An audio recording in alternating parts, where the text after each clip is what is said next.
Yo, what's goody everybody? Welcome back to another video, to another Shill of the day, STD for short. Been on a hiatus, but I'm kind of back. But anyways, I am here and I'm about to bless you guys with a low-key degenerate play on a degenerate project. And a scale of degeneracy, this project is kind of on the lower end of the scale, but still pretty degen with a mint price of 0.07. In this video, I'm going to be talking about Brainstoners. Usually, I'd like to try to avoid cheaper projects like these, mainly due to the high probability of being a scam, a slow rug, a rug, etc., resulting in me looking like a fucking idiot. But I think this project here, Brainstoners, is a little bit of a different story. As I mentioned earlier in the video, they have a cheap ass mint of 0.07 and also might be the only project with a mint price that low that's actually kind of doing something and also sort of innovating a new way of breeding, which is the main point of this video. So what they are currently innovating right now is called stitching. So essentially what you're doing, you're taking the top half of the NFT, which is the Brainstoner collection, and then you're going to take the bottom half of the NFT, which is going to be a future collection. It's going to be the body in this case, and you stitch them together and they become one large NFT. And as I showcase on the screen right now, they look pretty fucking dope. And again, I know this isn't like Degen, this isn't like anything completely mind-blowing. You're not on the floor, you're on your knees like, oh fuck, this is an insane innovation. But I think for a project that's 0.07 mint and a floor price of somewhere between 0.2 and 0.3, this is actually pretty cool. And because of that, I mean, there's so much room to grow in floor price because of this. Now, a few other things to note: they do have staking, and in fact, that's actually how you are going to be minting their bottom half or the second part of the NFT, and also how you're going to be stitching. You're going to be using a token called RSN. So this RSN token is a full utility token, so no liquidity pool, and that's for a good reason. They mentioned that the reason why is because they don't have enough funding to create a large enough LP that's attracting to anybody and for it to also be self-sustainable, which makes a lot of sense, and I'm happy that they chose this route. They did mention that, hey, if the time comes and they get the opportunity, they will drop a liquidity pool, but right now the funding is just, it doesn't make sense, it's not in their budget, and it doesn't help anybody. I also want to mention their roadmap,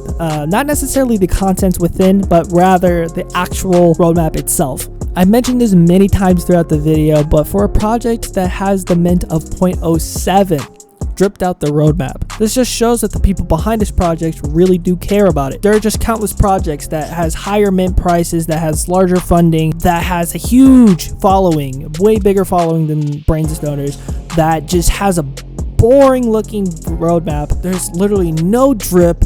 It's basic as hell. They literally just type the roadmap out on a Discord channel and just call it a job well done, like bruh. Again, things like this shouldn't and doesn't really make or break a project. However, for me personally, I do actually care for little things like this, and how they go about the contents within the roadmap is also pretty cool. You know, they're not the first one to do it, but I still think it's pretty unique. They completely drawn out the roadmap and they essentially just kind of hidden a lot of the things in it, and as time goes on, they're going to start revealing the roadmap little by little. It's kind of cool. Again, it's not like super special or anything like that, but it is definitely a cool way to go about this. Again, projects with thousands of Solana in their funding, and for that, seriously, you got to give Brainstoners, you know, some credibility there for paying attention to detail like that. It really shows that they care about the project, they care about the vision, they also care about the reputation as well. Anyways, that's going to be the end of this video, and like always, if you liked the video, hit the like button and also subscribe. Your boy's trying to maybe try to hit 1,000 subscribers by the end of the summer, but yeah, peace the hell out.